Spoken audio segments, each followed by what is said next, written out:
Hello and welcome to the Atlas training video series. My name is Carolina and I'll be showing you how to use the Overwatch function.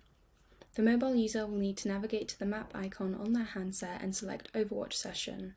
They'll need to select the duration of the Overwatch session, but please note that this session will not end automatically after this time. The operator is notified of the Overwatch session and is able to see the live location of the handset user.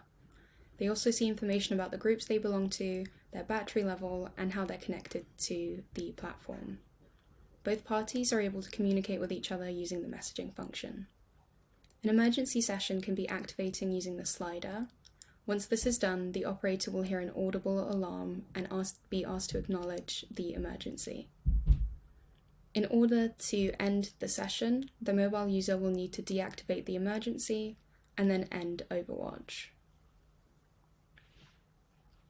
Once they do this, you'll see they'll disappear from the platform and the operator no longer has access to their location.